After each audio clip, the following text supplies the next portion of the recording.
Buenas tardes. El Instituto Colombiano de la Construcción con Acero ICCA les da la bienvenida a la conferencia Supervisión Técnica de Estructuras de Acero, lo que debes saber, a cargo del ingeniero Jason Julián Ramírez. Agradecemos su presencia en este espacio que busca promover, fortalecer y divulgar el buen uso de las estructuras de acero en la construcción.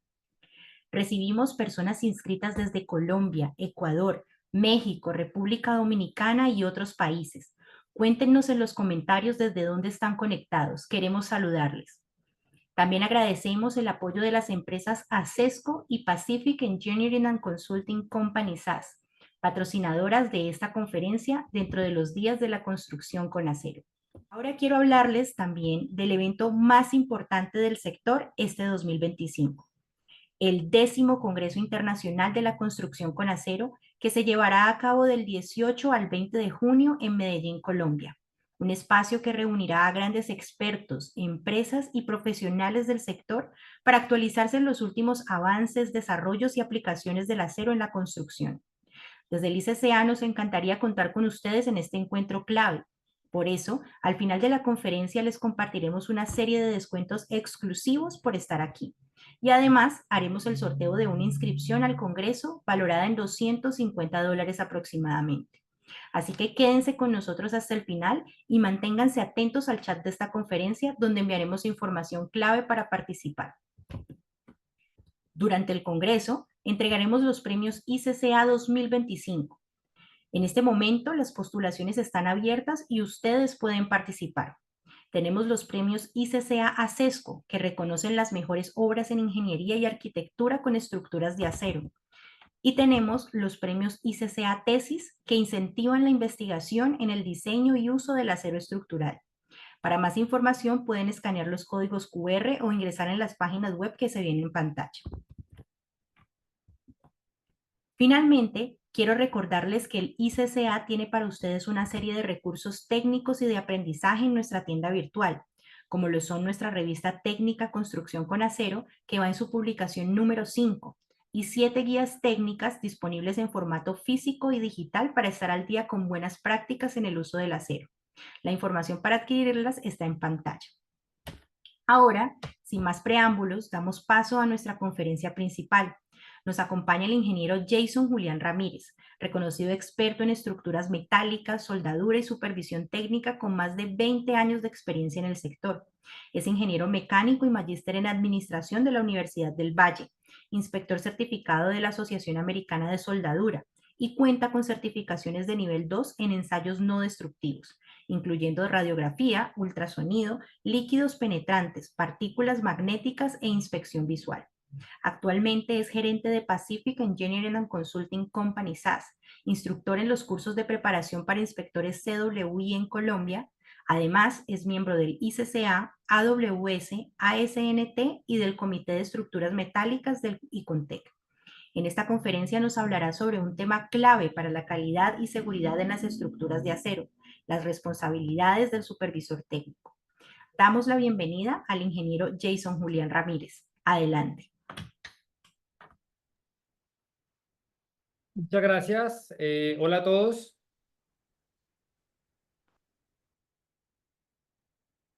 Bueno, nuestro tema de hoy es supervisión técnica, algunos fundamentos básicos.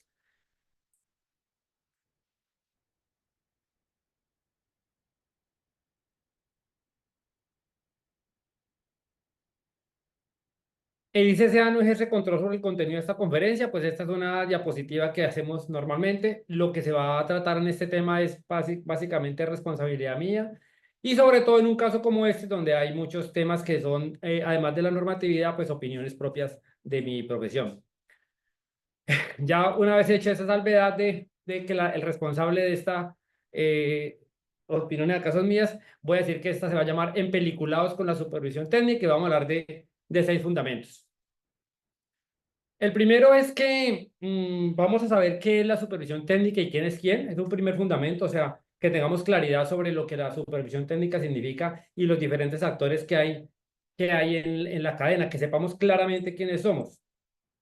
Y como lo decía en esta película, Máximo Décimo Meridio, que estaba muy claro quién era él, de dónde venía y a quién respondía. Eso mismo tenemos que tener esa claridad en la supervisión técnica. Entonces, empecemos pues con esto. ¿Qué no es la supervisión técnica?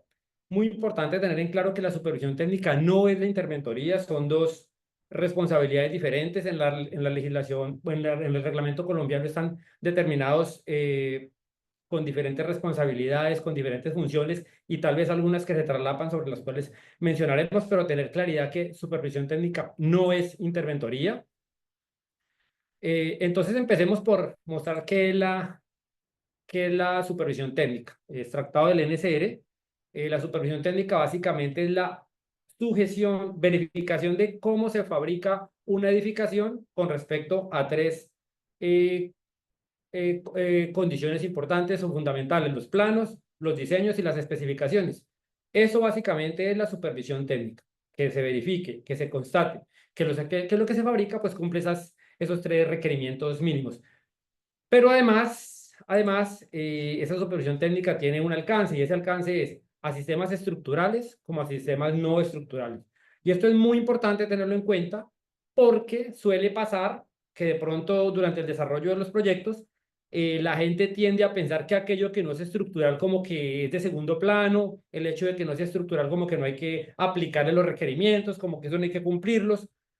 Y mencionaré más adelante, por ejemplo, frases como, Inge, esa soldadura no es estructural, o sea, pretendiendo pues que, digamos, no se cumplan los requerimientos mínimos.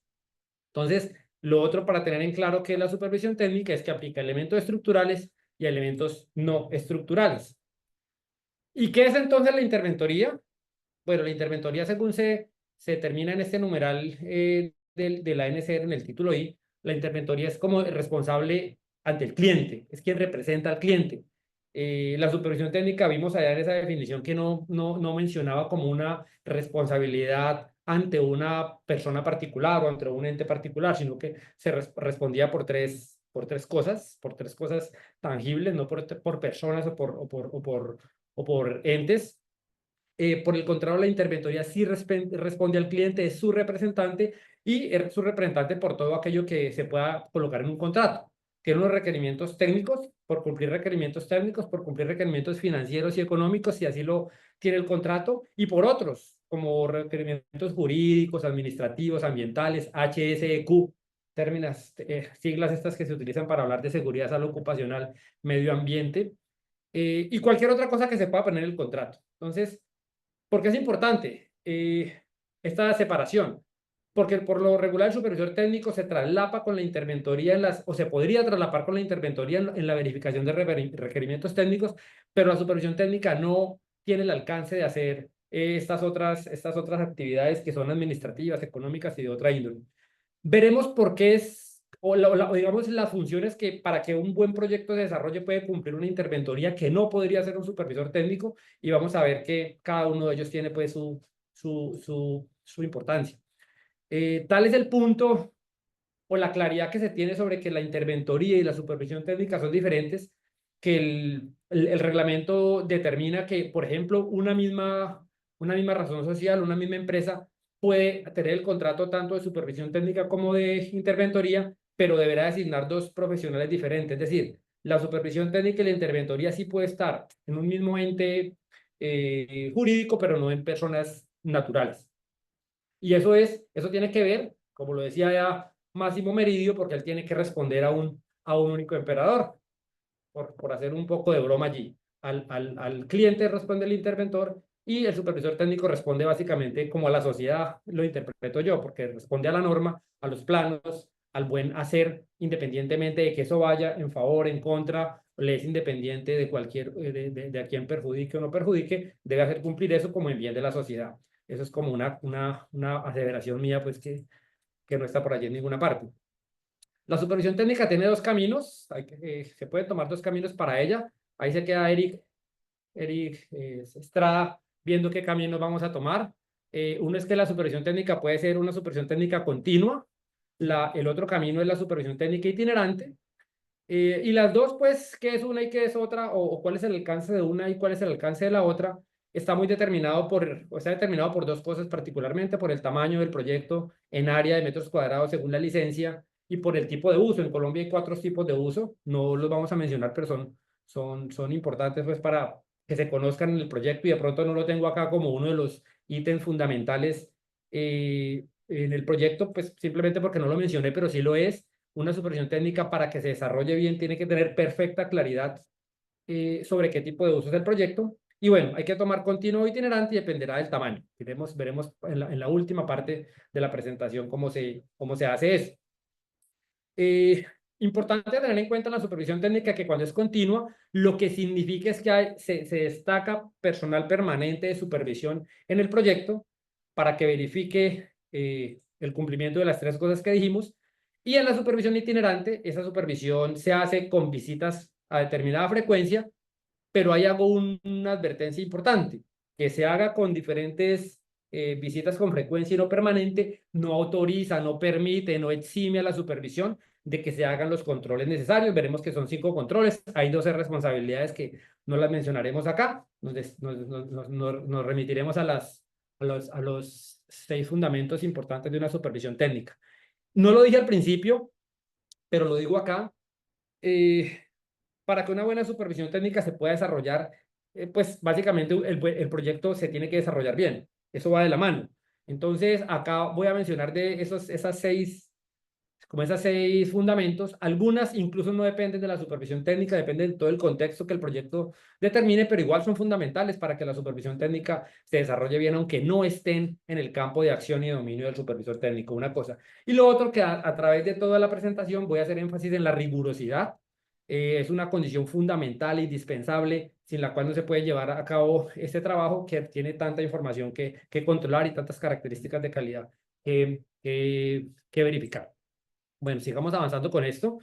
Para ver quién es quién en el proyecto, esta es voy a mostrar una estructura aquí genérica, excluyendo algunos actores de una construcción en cualquier proyecto. Lo primero que hay es un dueño de un proyecto que puede o no tener un interventor, es su prerrogativa, si que lo tenga o no lo tenga, ideal que lo tenga porque veremos que aunque la supervisión técnica sea obligatoria, la interventoría no lo es.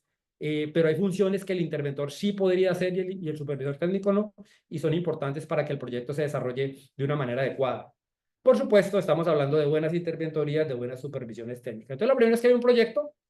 Lo otro es que aparece un cálculo estructural entre otros diseños. Nos mantendremos solamente acá.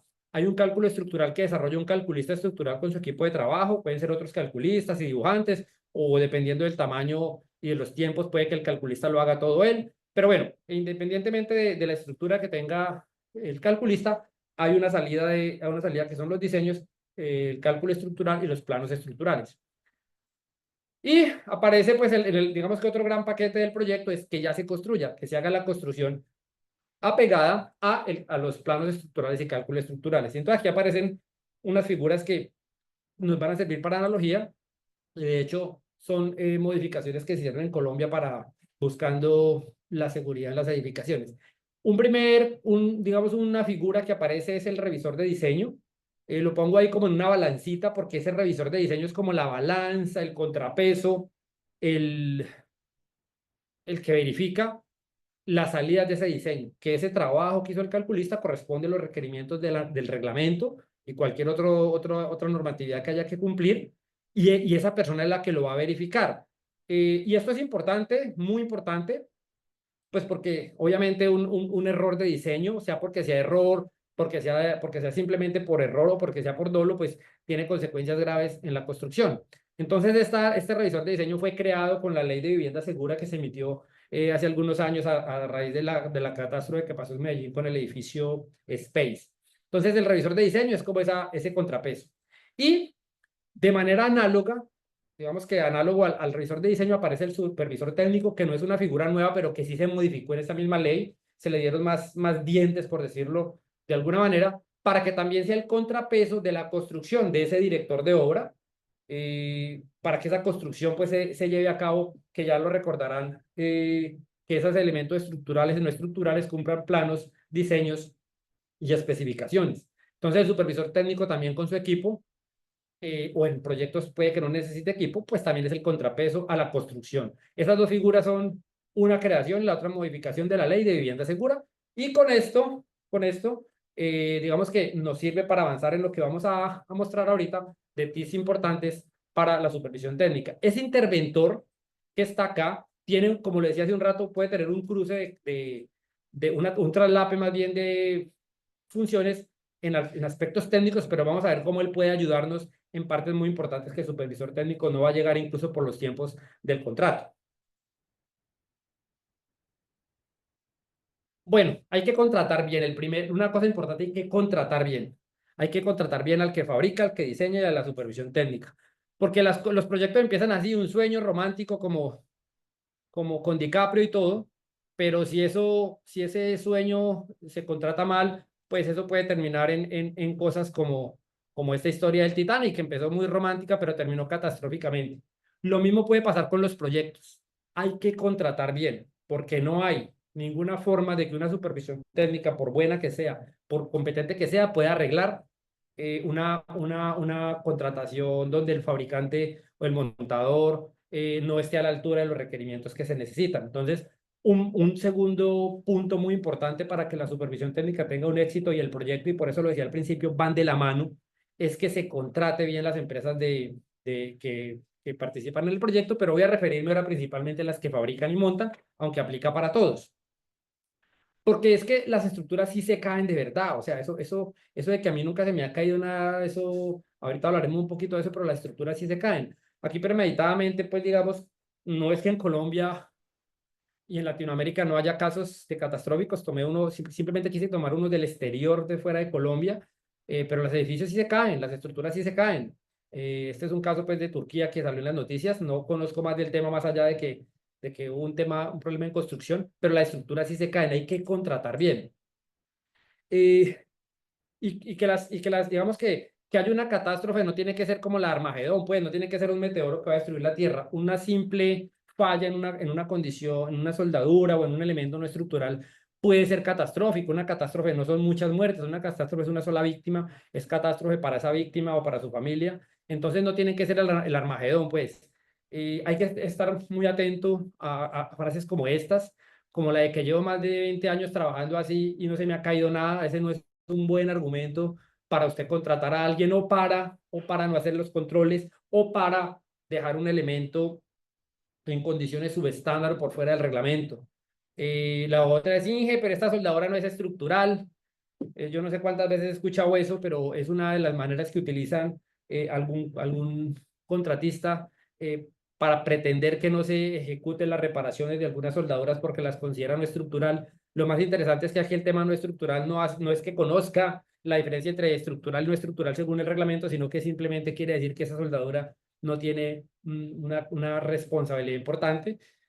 Frases a tener en cuenta para poner banderas rojas de alerta. La otra frase es, pero si ese diseño está pasado no sé qué quiere decir, yo creo que pretenden decir que está por encima de la especificación del diseño, pero estas frases nos llevan a tener una alerta grande sobre lo que puede pasar en un proyecto cuando nos encontramos con este tipo de respuestas. ¿Y por qué? Porque lo que voy a presentar, quise presentarla aquí porque la diapositiva que sigue es una diapositiva que pues muestro con mucho respeto, pero es un caso que no conozco. Simplemente yo veo en los periódicos nacionales digamos, las noticias de catástrofes que pasan y las voy recordando, a veces las busco, a veces las guardo, a veces no. Y simplemente para esta presentación busqué en internet una que recordaba que había pasado y me encontró, es una noticia del tiempo. Y es esto, mira, esta noticia acá, ¿no? Pues hay una víctima mortal y por tanto, pues con mucho respeto hay que presentarla. Pero un joven muere al caer de un 10.º piso en un edificio. Y lo que pasó es que la famosa soldadura no estructural falló. Bueno, no sé, no conozco el caso más allá, no sé si la soldadura, pero por lo menos el elemento, y es que una baranda falló, se rompió y pues causó una víctima mortal, una tragedia para ese chico, una tragedia para su familia. Entonces con esto quería enfatizar que no tiene que ser, como les dije al principio, el Armagedón, no tiene que ser Bruce Willis pues para montar una nave espacial para que la Tierra se va a exterminar. Eso no es una tragedia es cualquier cosa de estas que pueda pasar. Particularmente las barandas deben ser ensayadas según el reglamento, el título B en el B422 solicita que se hagan pruebas de carga antes de que las barandas entren en funcionamiento. Esto es una de las cosas que a mí me angustia mucho cuando uno va a las edificaciones, que hay tantas que se construyen en el país. El reglamento es claro en pedir esa prueba. Desafortunadamente no dice la cantidad, entonces pues la gente con una pruebita en un edificio de 100 apartamentos, pues con una pruebita sale, pero es simplemente para mostrar que el control es sobre lo estructural y sobre lo no estructural. Problemas que a veces pasan con la supervisión técnica es esa, que durante lo estructural pues la gente está allí, todo el mundo está pendiente, pero después como que no, ya acabamos, pues ya sigue lo no estructural, no es así. Entonces, muy importante contratar bien, porque contratando bien las empresas que lo hacen bien saben que estas cosas existen. Ahorita voy a mostrar por qué las empresas que lo hacen bien que son las que se deben contratar, pues saben estas cosas. Eh, a ver, digámoslo claramente. Un comprador o alguien que contrata un fabricante de estructura metálica, un montador de estructura metálica, incluso una empresa de cálculo, pues la verdad tiene pocas herramientas para evaluar correctamente quién lo hace bien y quién lo hace no, quién no lo hace bien. Eso hay que reconocerlo porque no hay una manera estructurada para que lo haga, por ejemplo, un departamento, una multinacional que compra de todo, desde mangueras hasta edificios, pues no tiene por qué tener la experticia para saber quién hace bien el trabajo y quién no. Entonces vamos a ver, yo voy a mencionar acá, no sé si Iván puede participar acá en la charla para que ahorita me ayude con algo. Voy a mencionar algunas de las cosas o de los ítems, de las características que un contratante de estructura metálica utiliza para decidir a quién contratar. Y ustedes me dicen qué piensan de eso. Por ejemplo, uno de los criterios son los años de experiencia de fundada la empresa. Entonces, dependiendo, no, este es un criterio de venta. Yo tengo 20 años o 10 años o 15 años en el sector. Ese es un criterio de selección muchas veces. Ustedes me dirán si eso es suficiente, si no es suficiente, si es determinante, si hay correlación entre esos años de experiencia y los resultados de la edificación. Este es uno de los pues muy lamentables que hay, el precio por kilogramo, el más bajo. Entonces, otro criterio de selección de las estructuras metálicas. El ejecutor de proyecto, que el ejecutor allá tenga proyectos muy reconocidos, de pronto le hizo un proyecto a una multinacional o un centro comercial de reconocimiento, una tienda de cadena, o trabajó en las estaciones del Mío, de las estaciones de Transmilenio. De pronto ahora que está construyendo el metro en Bogotá, pues en un futuro esgrimirá que trabajó en los proyectos del metro. Entonces es otra forma de que se pueda utilizar como criterio de venta o de selección más bien. A veces se pone a que el que tenga los tiempos de entrega más cortos, pues prometa eso, pues se le premia con la adjudicación o reconocimiento en el sector por los clientes, por la gente del gremio o de las asociaciones, le tengan un reconocimiento como un buen ejecutor, pues digamos que también es otro criterio que se utiliza, o el tamaño del taller de fabricación. Entonces, yo los invito a que escriban ahí en el chat, pues, qué les parece en eso, cuál les parece que está bien, cuál utilizaría usted, cuál no utilizaría, cuál no sirve, cuál es engañoso, cualquier cosa que quieran poner ahí. Y no sé si Iván, como decía, ahora está participando allí o puede participar y encuentra algo interesante que seguramente lo habrá y nos pueda comentar. ¿Y qué voy a hacer a continuación? Yo voy a evaluar cada uno de estos y voy a decir qué pienso yo, y esta es mi opinión, qué pienso yo en cuanto a si eso que está allí sirve para algo, si es suficiente que la calificación sea buena allí y qué correlación hay entre la buena calidad y que este ítem se haya evaluado. Entendiendo que correlación pues es un tema estadístico, este aquí en este caso no corresponde a eso, sino que es simplemente mi opinión y eso deben tenerlo claro, pues. Entonces, empecemos, evaluemos, por ejemplo, esto. Los años de experiencia de fundado. Ese requerimiento es deseable que tenga más tiempo, sí es deseable. Eso es suficiente para que con muchos años de experiencia nos vaya a decir que es seleccionable. No, es claramente insuficiente. Y la correlación de los años de experiencia o de fundado de una empresa o de años en el mercado versus la capacidad de entregar estructuras en condiciones que cumplan el reglamento, pues la correlación es muy baja. La experiencia que yo tengo es que eso no tiene nada que ver. Hay empresas con mucho tiempo de fundada que lo hacen muy bien y empresas con mucho alto tiempo de fundada que lo hacen muy mal. Por el contrario, empresas muy nuevas que lo hacen bien y empresas muy nuevas que lo hacen mal. Entonces no hay correlación entre los resultados y esos años de fundada. Entonces para mí, como tiene baja correlación, pues eso pues es deseable, pero no es determinante de ninguna manera.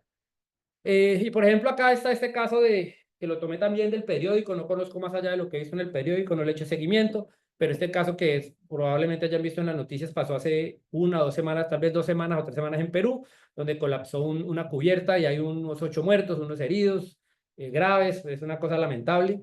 Y yo creo que a esa estructura le importó muy poco si el que la había hecho tenía pocos o muchos años de funcionar. Entonces, pues digamos que eso es irrelevante.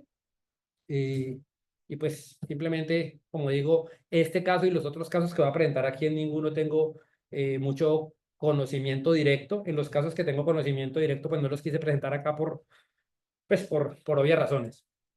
Bueno, el precio por kilogramo más bajo, nos quejamos mucho, y entonces el kilogramo más bajo es deseable, pero una vez escuché a alguien que lo importante cuando alguien le habla a uno es lo que viene después del pero, ahorita hablo del pero.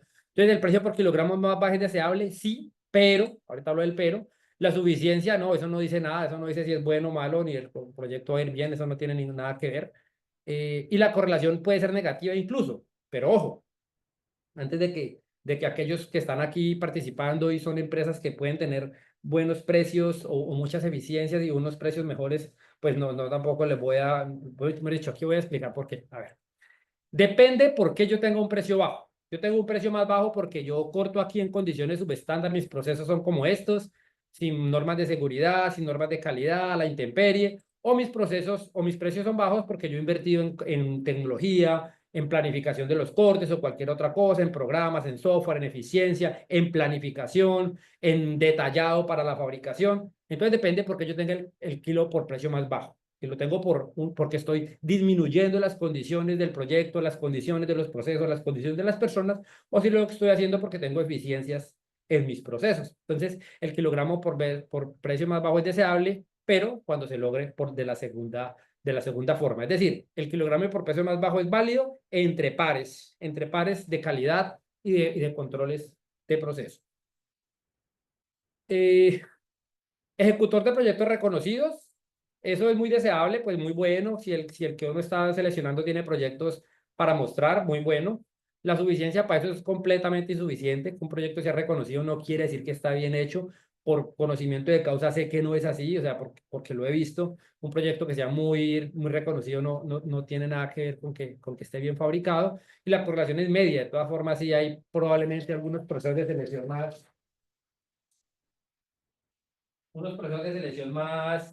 estrictos. Perdona que apago este celular.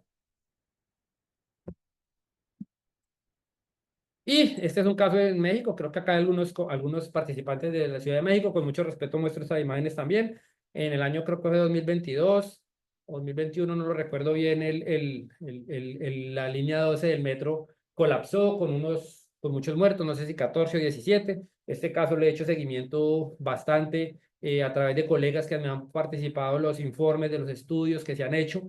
Me interesa mucho el caso porque corresponde a la falla de unas soldaduras de unos conectores por stud welding, ese tipo de cosas las que uno cree que esas son las tipos de cosas que uno dice, no, y eso no es estructural, pero obviamente que sí lo es, pero es el tipo de soldaduras que no se le para bolas y esto, pues, hasta donde yo he estudiado los documentos, pues tiene que ver con eso. Entonces, claramente, esto es un proyecto reconocido, entonces que el proyecto sea reconocido, que la empresa haya trabajado en un proyecto reconocido, no sé quién es, esa parte no me he involucrado y no hago ninguna valoración de juicio sobre ella aquí, es que el haber hecho proyectos reconocidos no le garantiza a uno que lo vaya a hacer bien en otro.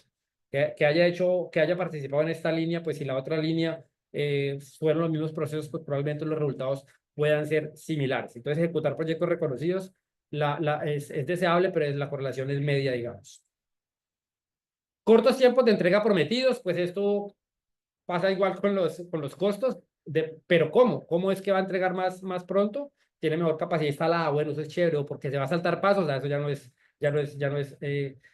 es interesante. Y más bien los tiempos cortos hay que poner en alertas y puede ser una correlación negativa. Insisto nuevamente, si es porque tiene mucha capacidad instalada y compró equipos y compró máquinas y planificó muy bien, pues bienvenido, pero hay que tener una alerta con eso. Hay una famosa frase de un gran inversor de los hombres más ricos del mundo, que es Warren Buffett, que dice que uno no puede tener un hijo en 9 meses embarazando 9 mujeres. O sea, los procesos tienen unos tiempos y no se pueden acortar. hay cierto nivel al que ya las cosas no se pueden acortar, entonces los tiempos de entrega prometidos cortos, hay que tener una atención bastante con eso. No voy a mencionar más sobre eso. El reconocimiento de la empresa en el sector y por los clientes, digamos que eso es muy deseable. Si el sector como tal identifica a cierta compañía, a ciertas empresas como que lo hace bien, pues es muy deseable. También es insuficiente, esa opinión también es insuficiente. Y la correlación si es media o alta. Digamos que tener fama entre los colegas de que lo hace bien, pues eso pues puede ser, digamos que es un público más entrenado para poder emitir conceptos sobre cómo fabrica otro cliente, otro fabricante, perdón, otro montador. El tamaño del taller de fabricación es muy deseable, que el tamaño sea grande o suficiente más bien, eh, pero también es insuficiente. La correlación es media o alta, digamos a ver, ¿por qué es insuficiente? Particularmente en Cali hay una antigua empresa muy famosa que tiene unas instalaciones de infraestructura muy grandes. La empresa ya no existe, pero las instalaciones existen, la infraestructura existe y la alquilan para que la gente vaya y fabrique allá. Entonces, si usted va a hacerle supervisión técnica a un proyecto que se está fabricando en ese sitio, pues usted va, hay grandes áreas, hay puente grúas, hay de todo, pero ahí están alquilándole a diferentes empresas que fabriquen.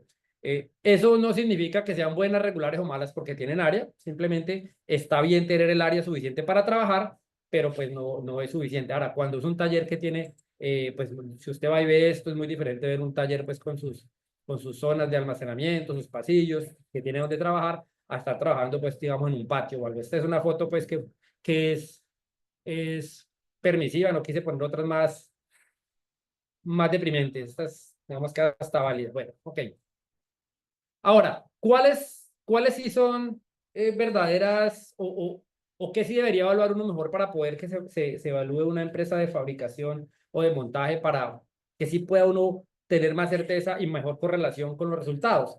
Entonces, capacidad instalada libre y real, esto sí es deseable. Capacidad técnica de ingeniería, difícil de medir, me parece, pero eso sí es importante. Procesos productivos controlados y monitoreados, por supuesto que eso sí es importante, si puede tener algún tipo de resultado. Sistemas de calidad certificados como ISO, pues miraremos a ver qué pensamos ahorita sobre eso. Soldadores calificados, WPS, controles, cómo se controlan las conexiones soldadas y pernadas.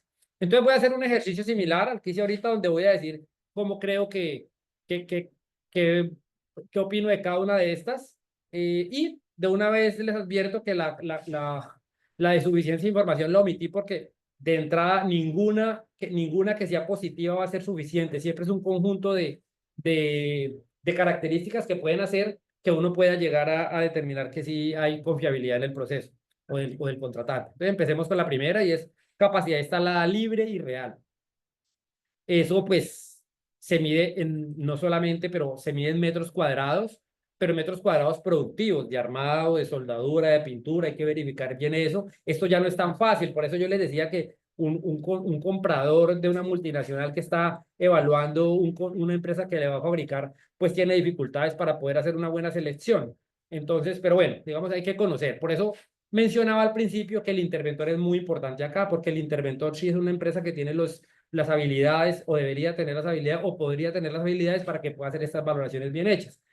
La capacidad libre y real instalada es indispensable. Si no hay capacidad de producción, pues por supuesto que no va a haber cumplimiento. Suficiencia no lo obviamos siempre, pues porque ya lo dije. Y la correlación es media, como ya lo dije al principio, que las áreas estén, pues es indispensable, pero no me garantiza. Entonces hay empresas que pueden hacerlo bien incluso en áreas pequeñas, pero digamos que es importante que usted pueda verificar la capacidad instalada libre y real. Y con libre y real, quiero decir que una empresa puede ser muy grande, puede tener muchas áreas, pero si está con mucho trabajo por encima de esa capacidad, pues no tiene capacidad instalada libre para ti, para tu proyecto. Entonces, tener cuidado con eso.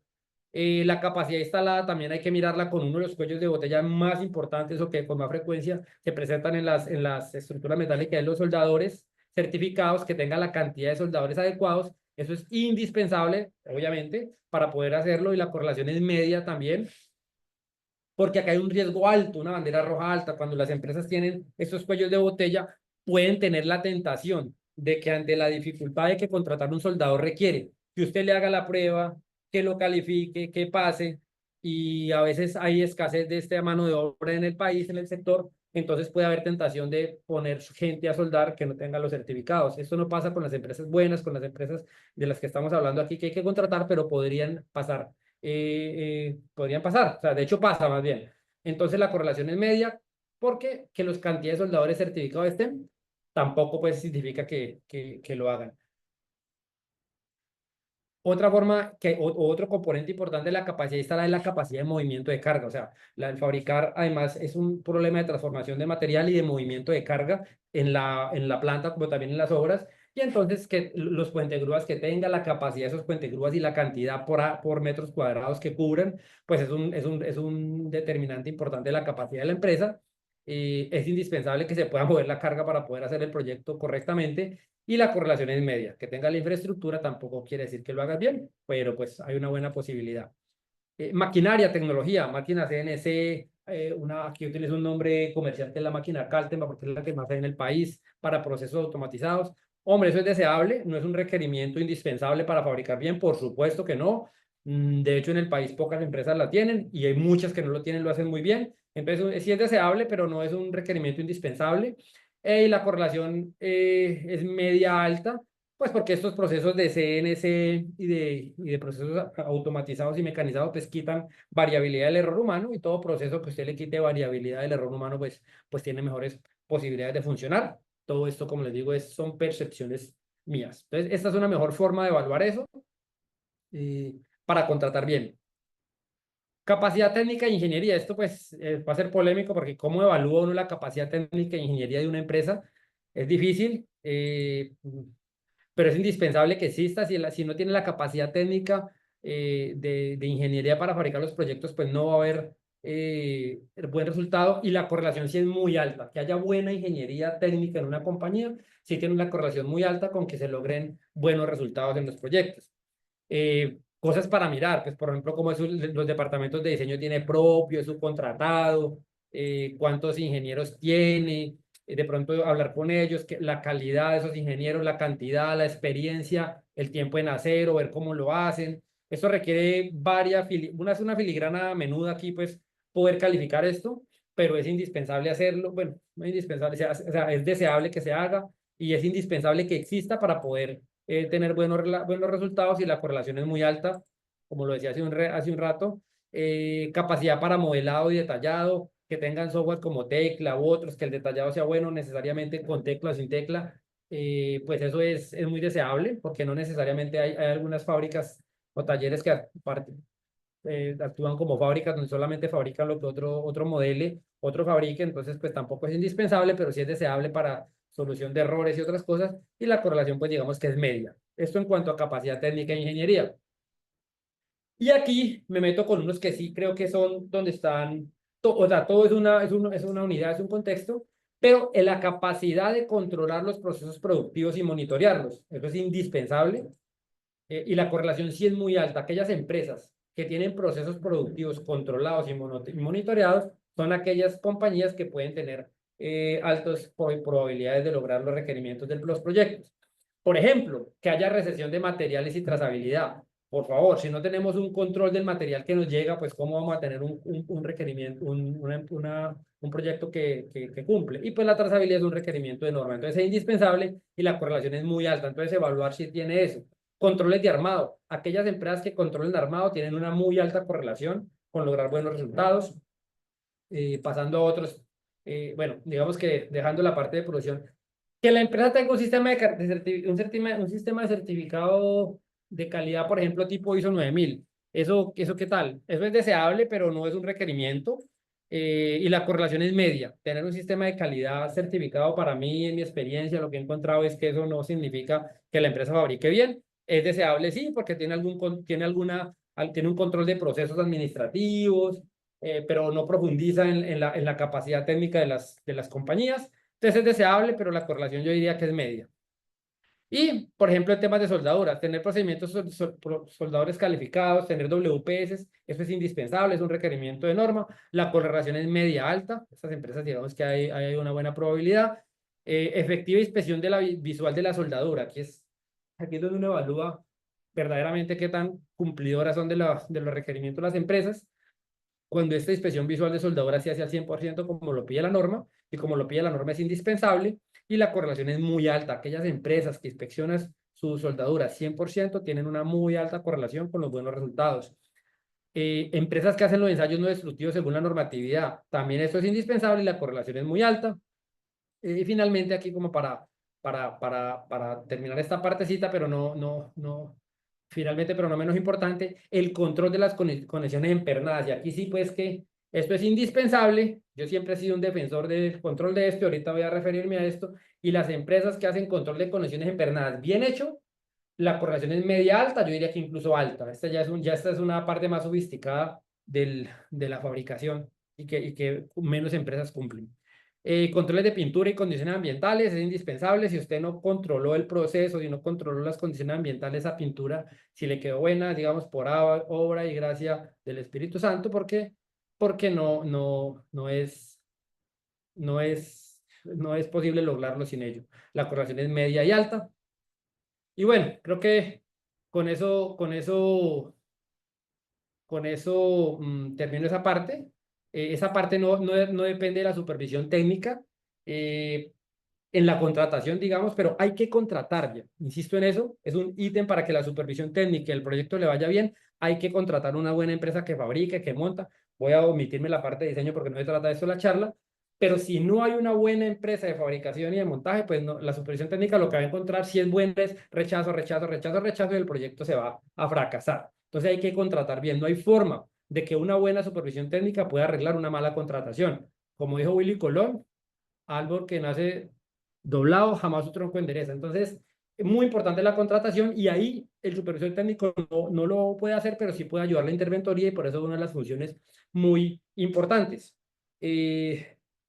Pero como supervisor técnico, sí, normalmente cuando uno llega a la empresa está contratada, lo que uno sí tiene que hacer es llegar a evaluar esa capacidad del fabricante o del montador de cumplir con los requerimientos para de una vez levantar las alertas en el momento más temprano del proyecto y saber dónde está. Si encontré que no hay certificados o que no hay soldadores o que no se controla un proceso o que el área no es la suficiente. Bueno, eso hay que levantar la alerta lo más pronto posible.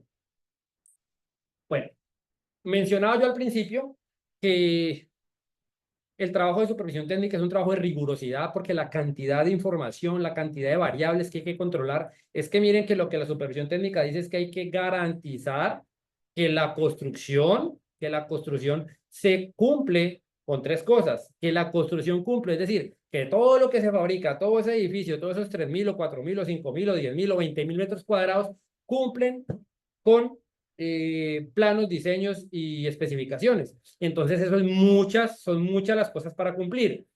Entonces, se necesita mucha rigurosidad. Entonces, una buena herramienta para eso, y sin esto, digamos que es poca la probabilidad de que la supervisión técnica sea bien hecha, es un buen programa de calidad.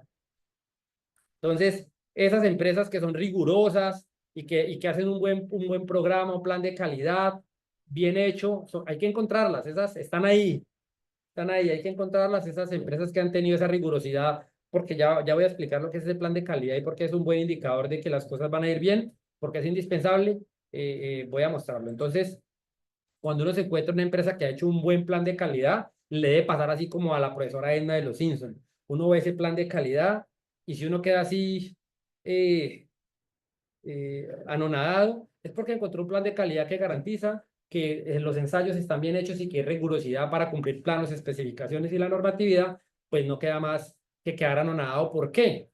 Porque ese es el primer paso, o es el plan, pues por eso llamo un plan, porque eso muestra que el proyecto se ha planificado y hay la rigurosidad para saber que cada paso se va a controlar, se determina qué se controla, cómo se controla, qué se mide, en qué cantidades se mide, dónde se registra, cómo se soluciona. Entonces eso habla de que el proceso se va a controlar y básicamente supervisión técnica es controlar el proceso y controlar el producto. Entonces los buenos planes de calidad es una herramienta fundamental. Yo les digo que en esos no podemos ser sino muy estrictos. Y, y digamos que como para rematar ese punto de la aprobación del plan de calidad, pero para seguir con esta parte de los ensayos, es que el plan de calidad es responsabilidad de la empresa constructora o fabricante o montadora y es responsabilidad de la supervisión técnica aprobarlo y verificar que sí cumple los requerimientos de las frecuencias como lo dice en el reglamento. Entonces, para ello, esta tablita que está acá, tomen nota ahí, es ahí 242 le dice cuáles son los controles que hay que hacer en los ensayos de control de calidad según lo que usted, si está en planos de montaje, en soldadoras de perno, o sea, uno con esto numeral que está aquí, se hace un buen plan de calidad, si es riguroso. O sea, ahí está la información para hacerlo, para no andar perdido en el reglamento haciendo ese plan de calidad. Aquí no se traten de matar los ojos ahí viendo esto, porque eso no se ve. Simplemente quiero mostrar ahí un plan de calidad pues, de un proyecto cualquiera. Y voy a explicar aquí de manera general, ahorita profundizamos en él en una ampliación que tengo de él. Básicamente en esta columna uno lo que hace es poner los pasos que tiene el proyecto y pone otra cantidad de cosas que necesita. ¿Qué le va a verificar? ¿Cuándo lo va a verificar? ¿Quién lo va a verificar? ¿Qué le aplica? ¿Qué no le aplica?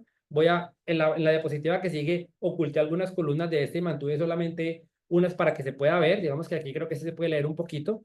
Y aquí lo que muestra es que empieza paso 1, recibo de requerimientos por parte del cliente. ¿Y qué información es? ¿Qué código aplica? ¿Qué formato lo voy a hacer? ¿Qué reviso en ese punto? ¿Qué porcentaje le hago a eso? ¿Qué equipo necesito para eso? Y luego el segundo paso, elaboración de planos de taller y montaje, compra de materiales, recesión de materiales, corte de armado. Y básicamente lo que tengo es un paso a paso de cada una de las actividades eh, indispensables del proyecto y cómo lo voy a controlar, todo lo que necesito para controlarlo. Ahí usted le puede poner o meter más columnas según lo que usted quiera, pero lo importante aquí es la rigurosidad en describir su proceso, como usted lo hace, como usted lo tiene, como usted lo controla y las particularidades del proyecto que usted está haciendo. Esto no es genérico, sino que se hace para cada proyecto. Obviamente hay un formato y uno adapta unas cositas, pero básicamente esto es planificación de cómo va a ser la calidad. Y en esto, cuando usted está haciendo, se puede encontrar que, ay, ven, aquí me están pidiendo 100% de X cosa que yo no tengo, entonces la tengo que subcontratar. En fin. O usted como supervisor técnico le pasa esto y se puede encontrar perlas. Bueno, miremos este, por ejemplo, el caso acá de soldadura en fabricación, o encuentra que las cosas están bien. Por ejemplo, para la soldadura en fabricación. Entonces, ¿qué tengo que tener información? ¿Dónde está la información? En los planos de taller, en los WPS, en los WPQs. ¿Qué códigos tengo que aplicar? El código de práctica estándar, el AWS 1.1, el título F. Bueno, este formato es el que voy a usar, el F03 en este caso. ¿Y qué voy a revisar? Pues la correcta preparación de juntas, el correcto uso del tipo de soldadura, el uso adecuado del horno para soldadura, correcta limpieza de juntas a soldar. Entonces uno aquí pone para que no se le olviden cosas.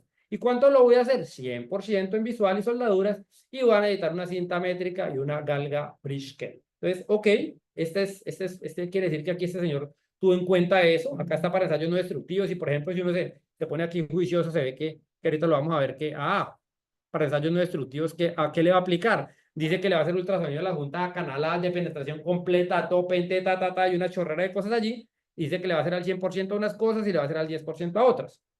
Entonces, esto habla de rigurosidad en el proceso y esto le va a decir que necesita equipo ultrasonido. Entonces, si usted no tiene o lo tiene dañado o usted lo contrata, pues ya sabe que tiene que ir a hablar con el que va a contratar, o si el equipo lo tiene dañado, pues tiene que comprar otro o arreglarlo o alquilarlo y así. Entonces, este es el plan de calidad que se hace antes.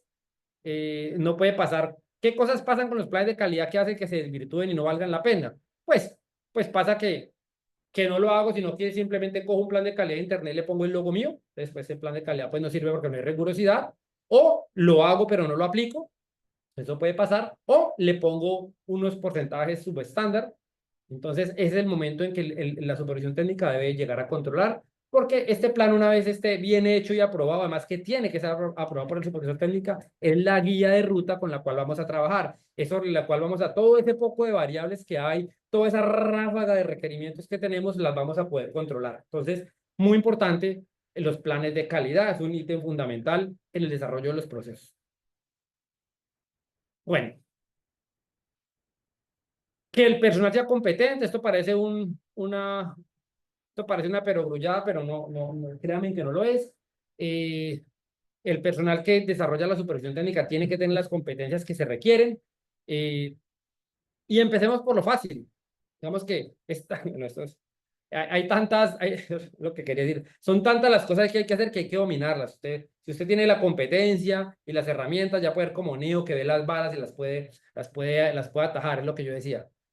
Si uno tiene la suficiente competencia y la rigurosidad, puede anticiparse a eso y manejar esta situación compleja. Entonces, empecemos por la fácil. Para tener la competencia que se requiere, primero hay que cumplir la ley o el reglamento. Entonces, el supervisor técnico pues tiene unas profesiones definidas, ingeniero civil, arquitecto, y solamente ingeniero mecánico perdón, ingeniero mecánico solamente cuando sea estructuras metálicas, en acero, pues, y bueno, por acá hay otras profesiones que yo no las he visto mucho. Y Jason, experiencia mínima que se requiere de 5 años, y lo fundamental de esto es que sea laboralmente independiente del constructor, una de las modificaciones muy importantes del código de la ley de vivienda segura. Para el resto de personal que es el residente de supervisión técnica, ingenieros civiles o arquitectos, aquí ya no aparecen mecánicos, la experiencia de juicio del supervisor, el personal auxiliar, inspectores y otros, pues no hay mayor información, aunque ahorita mostraré que sí. Entonces a mí esto se me parece mucho es que yo llevo 5, 10 años o 15 años haciéndolo, esto parece lo mismo, o sea, aquí esto es muy vago, no ayuda mucho. Entonces esta tableta es como para cumplir, pero realmente pasa lo mismo. Esto sirve de poco. Entonces, Jason, sí, sí, sí. qué pena te interrumpo, que vas Sí, ahí empeliculado, como dijiste tú. Em, pues quiero recordarle pues a los asistentes que está el módulo habilitado, el de preguntas y respuestas o el chat. Y por ahí precisamente un participante, Carlos Humberto Herrera, en el chat pregunta, ¿podría compartir un modelo de plan de calidad que nos sirva de referencia? Tú lo mencionaste, pero de pronto si es posible, Jason, ahondar lo que tú mencionaste sobre el plan de calidad, el que me presten, el que yo bajo de internet, no sé qué. ¿Puedes ahondar sobre eso, Jason? sí, digamos que, a ver, como todo en la vida son herramientas.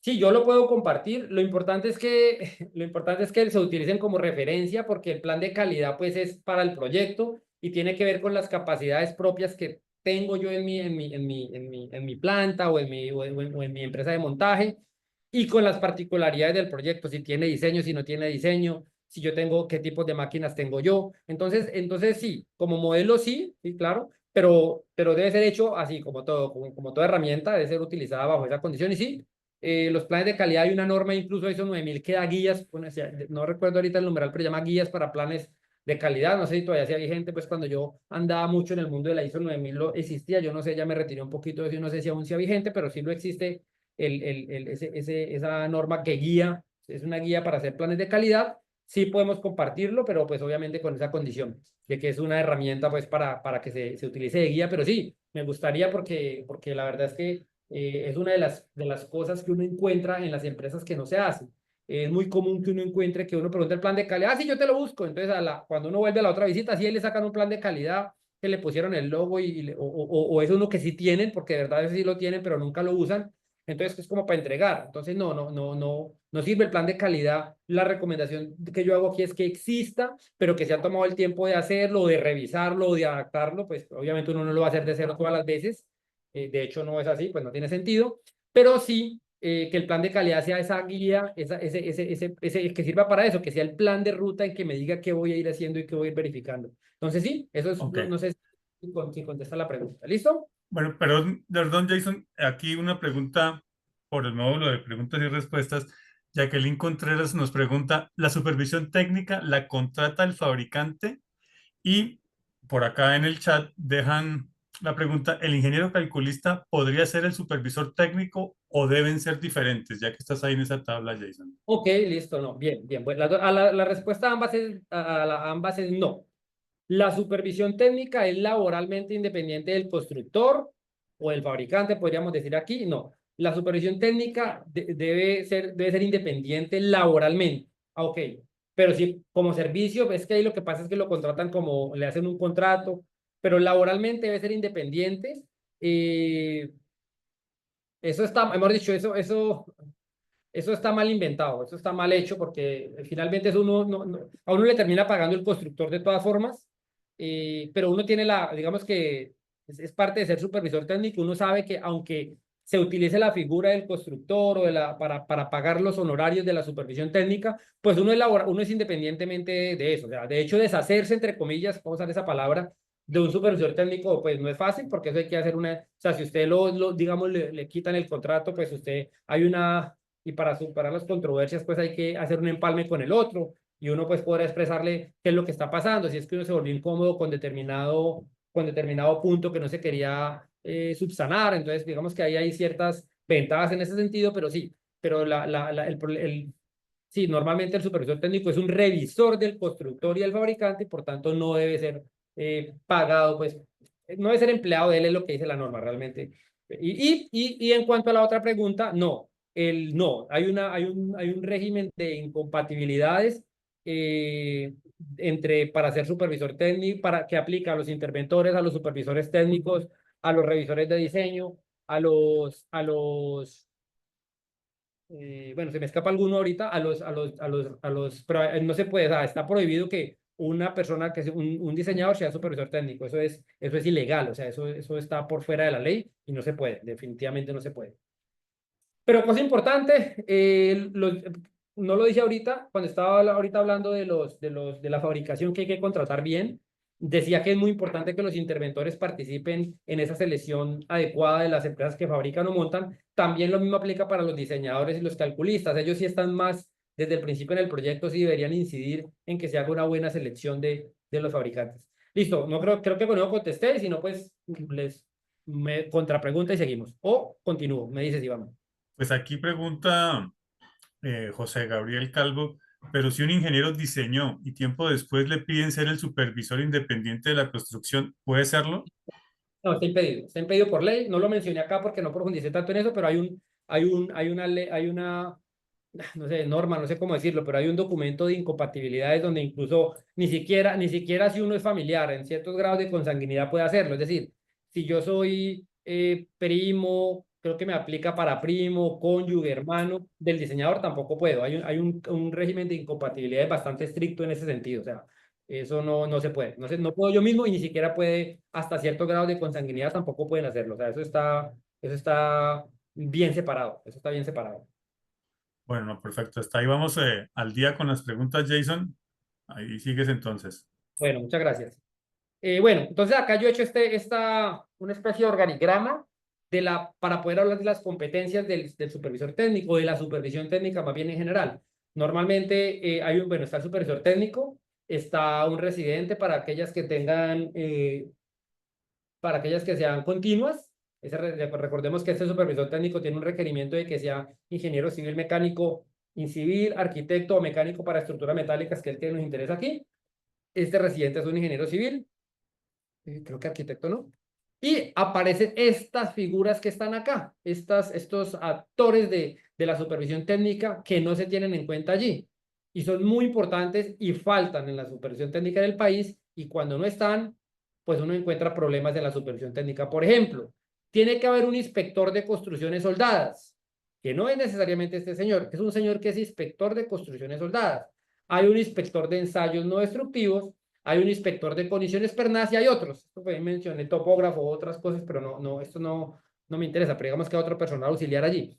Pero estos señores sí están reglamentados que tienen que tener ciertas calificaciones y no las tenemos en cuenta. Entonces vamos a hablar, ya dije de estos señores, lo mencioné en la tablita, ahorita vamos a hablar de esto. Inspector de construcciones soldadas.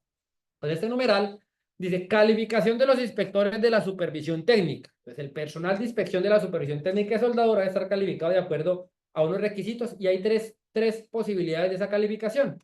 Este WSB 5.1, este WSB 1 y ser una COSET nivel 2. Básicamente, ¿qué le dice a usted?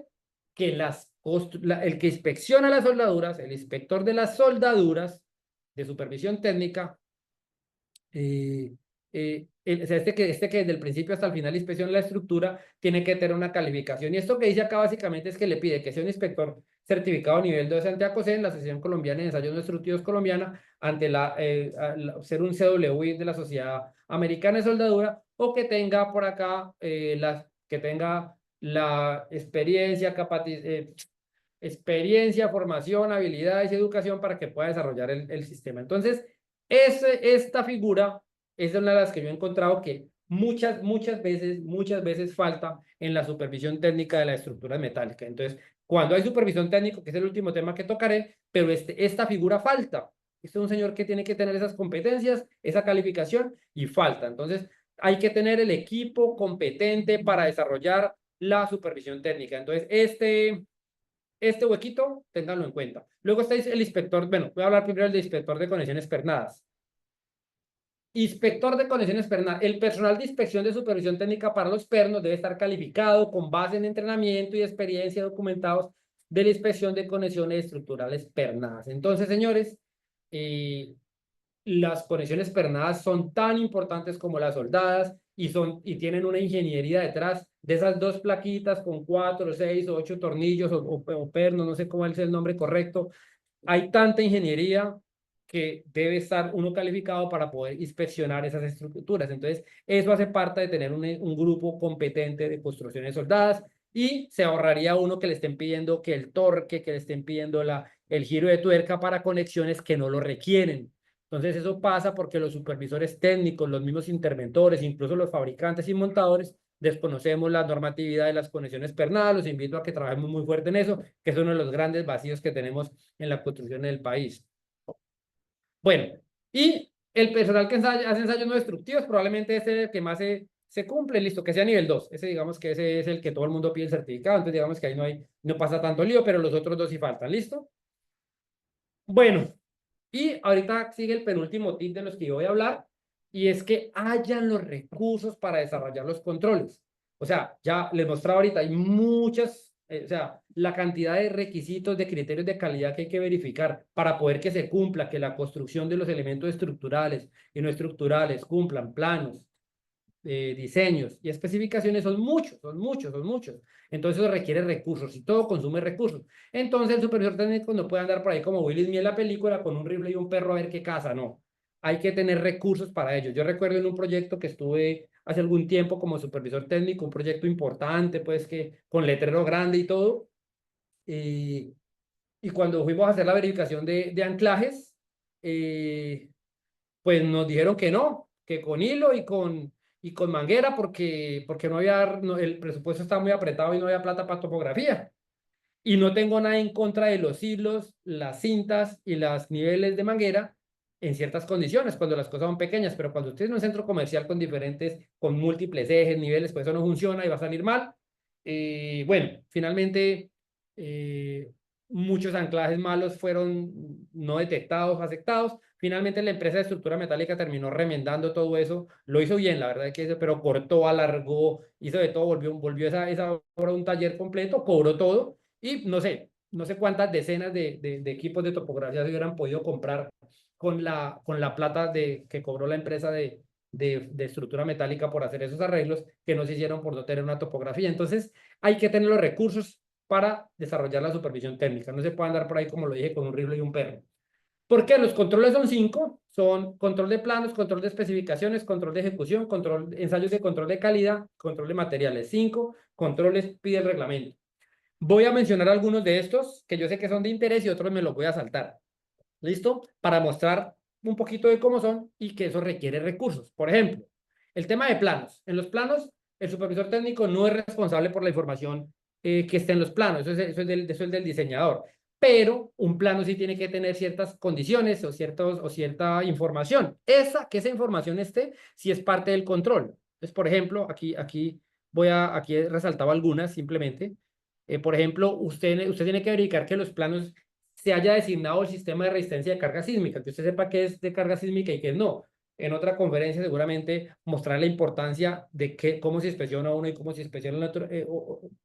La diferencia en el nivel de inspección para si el elemento es de carga sísmica o no.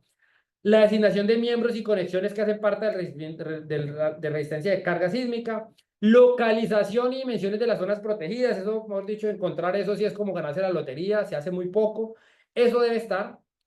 Por ejemplo, por aquí menciono localización de soldaduras de demanda crítica, temperaturas de servicio mínima de las estructuras de acero si la estructura es mantenida por debajo de 10 grados centígrados. Entonces, estas cosas, por ejemplo, uno tiene que verificar que están en los planos y eso consume recursos, porque eso es fundamental para el proyecto. Y la verdad, no crean, eso normalmente no está. Por ejemplo, uno tiene que verificar que en un plano de taller esté esto, que se escriba claramente entre soldadoras y pernos de obra. Bueno, eso normalmente está, pero que las conexiones con pernos de alta resistencia que deban ser del deslizamiento crítico pretensionadas. Entonces, aquí no voy a profundizar, solamente lo menciono. Muy importante que usted sepa en un proyecto qué conexión es pretensionada o de deslizamiento crítico, que es lo mismo, o la que es de aplastamiento, porque el nivel de control sobre ellas son diferentes. Eso tienes que verificarlo desde los planos, es responsabilidad que esté. Y entonces, ¿uno cómo hace esto? Pues con recursos, porque hay que verificar los planos. Entonces, por ejemplo, lo que normalmente nosotros hacemos o lo que nosotros hacemos como les decía un rato, para que haya rigurosidad, es volver es un formato y empezar a chequear. Un plano X que estemos revisando, designación del sistema de resistencia de carga sísmica, por este caso sí, pórticos mixtos con diagonales concéntricas, disipación de energía, especial de energía DES, ok. Designación de los miembros y conexiones que hacen parte de las resistencias de carga sísmica. No he encontrado los planos verificados. Esto no me lo inventé, esto es un proyecto cualquiera que verificamos. Localización y dimensión de las zonas protegidas. No he encontrado los planos. Entonces, hacer esto, pues eso consume recursos. Hay que tener recursos en la supervisión técnica para hacer el trabajo bien hecho. Son muchos los criterios que hay que hacer para hacer un trabajo bien hecho. Rigurosidad, y para que haya rigurosidad se necesitan recursos en la supervisión. Bueno, control de materiales, ahí está, no me lo voy a saltar, no quiero detenerme mucho en él. En este control de ejecución no me voy a detener mucho. Y este ensayo de control de calidad, a ver si es que me tapa aquí, sí. Ensayo de control de calidad, lo mencionaba antes, es digamos, el chancuco para que uno mire lo que tiene que hacer, ya hizo su plan de calidad, y entonces vamos a ver un primer bonus track. Las conexiones soldadas, esto ya lo he dicho en otras charlas, hay que hacer verificación antes, o sea, previas, durante y después. ¿Y quién las hace? La supervisión técnica. Hay que hacer verificación antes, durante y después. ¿De qué? En el después es de todo. Entonces eso también requiere recursos. Por eso se necesita el inspector de construcciones soldadas con la certificación. Porque que una persona tenga 5 años como ingeniero civil, arquitecto o ingeniero mecánico y después despide su tarjeta profesional no lo hace competente para hacer esto. Pasa parecido a lo que decíamos con las empresas. Entonces estos controles hay que hacerlo. Ojo, necesita el supervisor de construcciones soldadas para que haga esto. Bueno, si es el mismo supervisor técnico, pues perfecto. Pero si no lo necesitas, es importante para que las construcciones queden bien hechas. Las condiciones pernadas lo mismo, hay que hacer verificación previa, antes, durante y después. Y para eso es muy importante lo que mencionaba hace un rato, que usted sepa claramente cuáles son las condiciones pretensionadas o deslizamiento crítico para que le ejecute alguno de los 4 métodos de control de ese ajuste, de ese pretensionamiento, y no le ande pidiendo eso a las que no son, o a las que sí son no lo haga. Entonces, esto también requiere recursos. Recuerda que les decía, le mostraba hace poco que el inspector de condiciones pernadas debe estar calificado, pues bueno, es para hacer esto. El antes, el durante y el después. Eso también requiere recursos. Y así nos vamos. Jason, ¿Sí? perdón, ya que tú estás ahí hablando de ingeniero mecánico y todo este tema de las conexiones, el colega Julio Rodas pregunta, ¿dónde se capacitan a los supervisores para tener las competencias específicas que pide la norma? Ok, listo. Muy dura. No, no es dura. No sé ahorita cómo está, pero una de las modificaciones o de las cosas que creó la ley de vivienda segura es que se iba a crear un sistema nacional de certificación de supervisores técnicos, y eso encargaron a ISPES, y entonces digamos que uno presentaba ese examen y si era aprobado, pues entonces habría una lista nacional. Eso no sé en qué está en este momento. Yo lo conozco porque en su momento el IFES convocó a diferentes profesionales para que hiciéramos las preguntas del banco de preguntas para ese examen. Yo, no sé, hice 2 o 3 preguntas. Uno podía hacer poquitas preguntas, obviamente, para que el examen no quedara pues sesgado a ciertas personas. Entonces se convocó a profesionales de todo el país para hacer eso. Eso lleva años ya, eso lleva unos 5 años, no sé en qué va, pero eso debería existir. Una vez que eso no, ya digamos, si eso ya no ha funcionado aún, creo, espero que funcione, no he averiguado cómo va, pero esa es una primera respuesta. La segunda es que, como tal, lo que hay es diferentes universidades ofrecen diplomados de supervisión técnica, donde lo que hace es que aquel profesional que ya es un ingeniero civil, mecánico, arquitecto u otro incluso, pero pues para poder ejercerlo tiene que ser esos, dan diplomados. Entonces, no me acuerdo ahorita, hay una, no voy a decir porque pronto digo mal el nombre, pero hay universidades que brindan diplomados para ello. Y si no, pues entonces leyendo mucho el reglamento y participando y haciendo y participando en equipos de supervisión técnica, pero hay diplomados para ello, ¿listo? No hay, o sea, es una iniciativa privada de las universidades de crear estos diplomados para ello. ¿Listo? Listo, listo, señor. Bueno, ok, y el último bonus trap aquí con esto, ya damos el último tip, es cantidad de ensayos según el reglamento. Esa es la pregunta, ingeniero. ¿Cuántos ultrasonidos y en dónde tengo que hacer? ¿Cuántas tintas y en dónde tengo que hacer? Esa pregunta no debería existir porque tiene que estar en el plan de calidad. Esa pregunta vale la pena que se, o, mejor dicho, es válida, no, es válida siempre. Pero digamos, hay que hacerla es al principio del proyecto. ¿Cuántos ensayos hago? ¿Cuántos ultrasonidos? ¿Dónde los hago? ¿Cuántas tintas hago? ¿Dónde las hago? ¿Cuántas partículas? ¿Dónde las hago? Bueno, eso depende de los tipos de uso y este es el numeral donde eso se determina.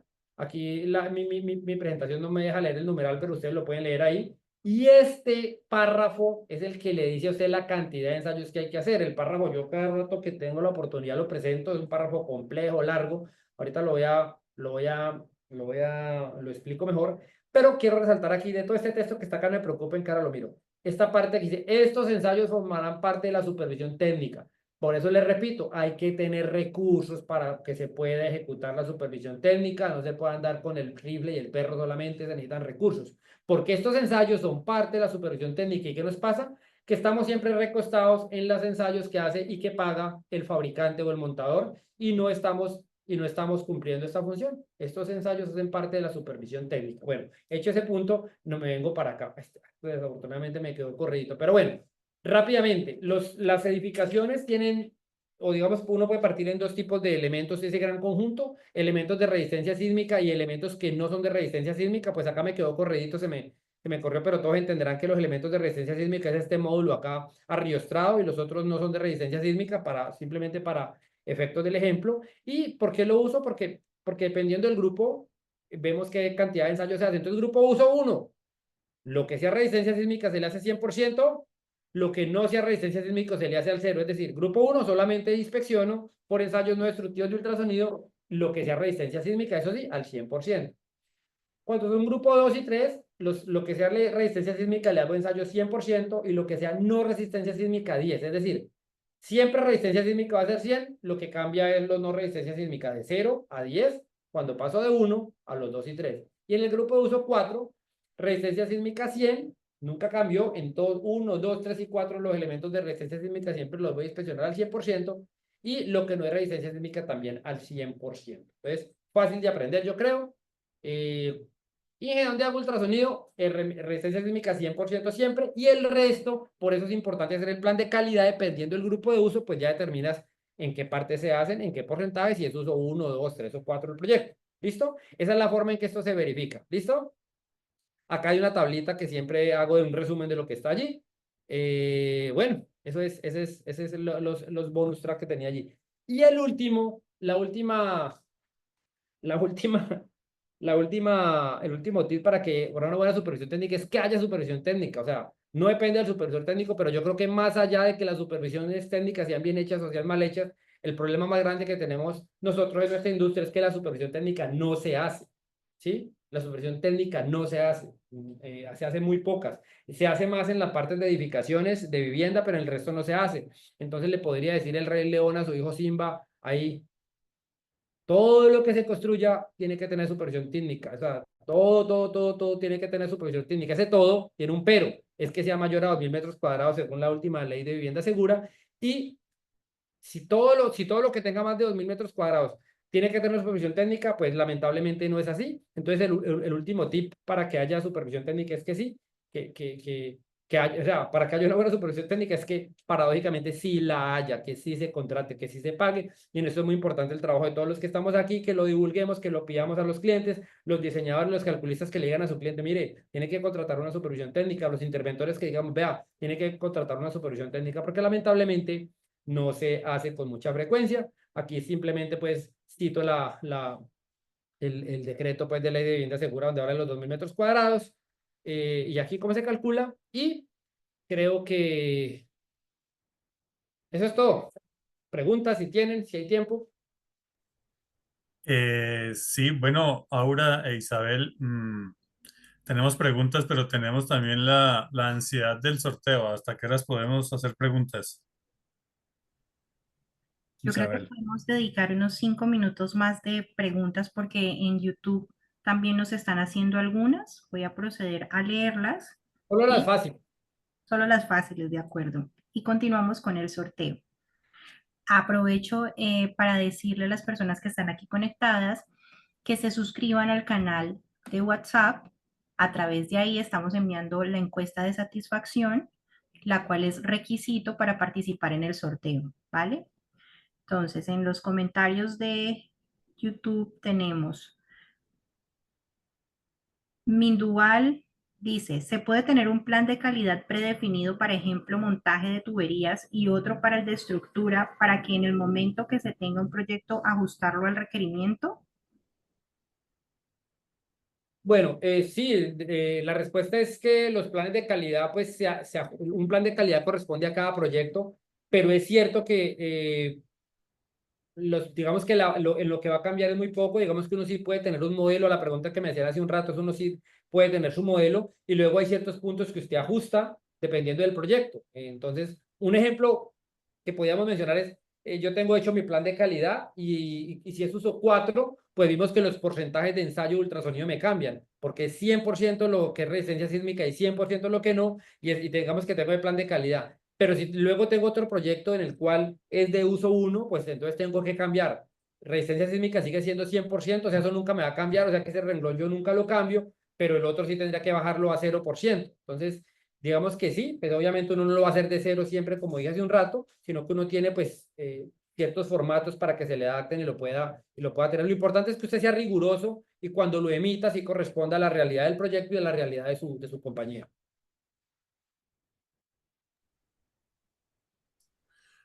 Gracias. Jason, perdón, vamos a, entonces hasta las que 7:20, Aura, Si yo por creería ahí. que una última pregunta y Bueno, bueno, Jason, o sea, en resumen, pues las preguntas han estado muy enfocadas a las calidades de ese supervisor técnico, ¿no? Si el mismo calculista puede hacer la supervisión, si el calculista puede ser constructor, quién es el encargado de revisar esos planos, de taller, de montaje, por acá nos preguntan también. Por acá nos pregunta, por ejemplo, Andrés Ávila, ¿qué medios tiene el supervisor técnico para hacer cumplir los requerimientos normativos en el caso de constructores que definitivamente hacen caso omiso a lo que el supervisor técnico dice? ¿Hay cómo hacer? Listo, bueno, listo. Yo creo que va a tocar en esta diapositiva, en esta presentación. Voy a omitirla voy a incluir la diapositiva donde están las incompatibilidades, el régimen de incompatibilidades que tienen los supervisores técnicos y los diferentes actores del proyecto para que los que se inscriban y lo bajen pues esté allí. Para contestar eso, porque pues no me la sé de memoria, pero como les digo, no se puede ser la misma persona y hay incompatibilidad incluso con los grados de consanguinidad y con cónyuges. Y pues eso de no hacer cumplir, pues eso, el supervisor técnico tiene 12 responsabilidades y la última es emitir un certificado de que, de que el proyecto fue construido como se dice, el certificado de ocupación. Y obviamente, pues si usted no lo firma, pues no procede.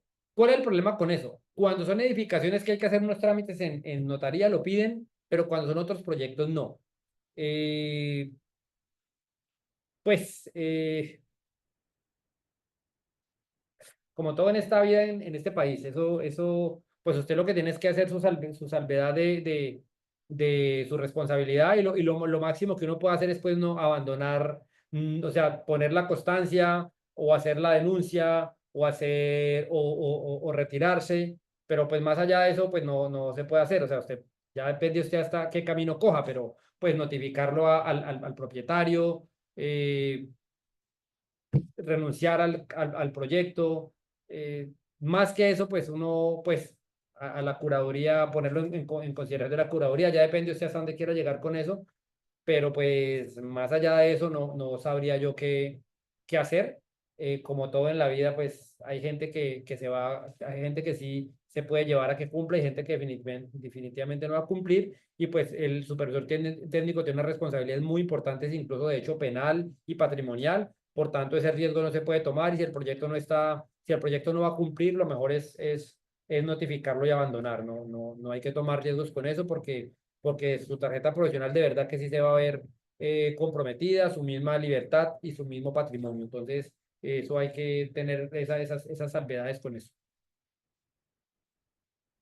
Ok, por aquí hay una que, digamos que uno puede volver genérica. Última pregunta, ahora sí, ahora, de verdad. Pregunta Juan Carlos Castro, ¿contempla la ley un mecanismo para subsanar la posible falta de información en planos acerca de sistemas principales de resistencia sísmica? No, Obviamente digo que se puede volver general a que si yo no encuentro información, entonces, ¿qué? no, claro, ese es uno de los 5 controles. El supervisor técnico debe garantizar que los planos tienen la información y tienen que pedirle y la tienen que entregar. O sea, si no, no, pues cómo, es que si no, si esa información no está, usted cómo determina, por ejemplo, el caso particular que mencionaste, si no está, usted cómo determina qué ensaya, ¿sí? Yo tengo que ensayar 100% los elementos de resistencia sísmica y los otros no. Eh, pues esa información tiene que estar y si no, pues hay que notificarla y hay que pedirla y hay que exigirla. Y si no, el proyecto usted no va a permitir con su firma, pues, que estas cosas avancen. O sea, esa información debe estar. La experiencia que yo he tenido, la verdad es que cuando uno va y es amable con el, uno es amable con el calculista, él recapacita y le entrega la información a uno. No, mentiras. La experiencia que yo he tenido es que uno va, y la verdad voy a decir esto acá, suena maluco, pero uno le explica lo que necesita. Normalmente uno le dice que necesita la zona protegida y la mayoría de veces no creo. Siempre me ha pasado que no sabe qué es. Entonces uno le explica, mira, esto es la zona protegida es esto, y una soldadura de demanda crítica es esto, y acá se encuentra, y casi que uno tiene que hacer el acompañamiento con él, y ellos pues lo hacen. Esa es la experiencia que yo he tenido. Yo no me he encontrado un caso donde no me lo hayan querido entregar. Sí me ha tocado educar, la verdad, me ha tocado educar y pues no he tenido que llegar a otras instancias, pues, pero me imagino que otras instancias uno tendrá que hablar con, pues hay más, hay un revisor de diseño, o sea, que hay un revisor de diseño, puede que haya una interventoría, hay un dueño, hay más escalones que subir pues con esa reclamación, pero pues yo normalmente no he tenido problema con eso, a veces se demoran un poquito, pero yo he logrado que la gente le entregue a uno la información. Listo. Nos quedaron preguntas pendientes. Hay unas muy buenas por ahí sobre el valor de la supervisión. ¿Sí? Tú decías, si estos se necesitan los recursos, por ahí ¿no? Un colega muy activo, José Gabriel Calvo, también nos puso un ejemplo, pero vamos a resolverlo de otra forma, pues porque hay que avanzar. Qué pena, José Gabriel. Vamos a avanzar con el tema del sorteo, pues para terminar como lo teníamos programado, pero queda pendiente esa pregunta, está muy buena. Entonces, Muchas gracias. Aura ¿Ya me María compartiste, María? e Isabel, Jason, ¿cuándo se despide? Ya. Listo. Bueno, muchísimas gracias, ingeniero Jason, por esta valiosa conferencia. Sin duda ha sido un espacio de gran aprendizaje sobre las responsabilidades del supervisor técnico en las estructuras de acero. Quizá han quedado algunas preguntas pendientes y si desean pueden hacerlo a través de nuestra página web www.icca.com.co. Tenemos habilitado un módulo de Pregúntele al ICCA y a través de un formulario muy sencillo pueden enviar sus preguntas y el equipo técnico del ICCA se encargará de darles respuesta. Muchas gracias por acompañarnos y que tengan una excelente noche.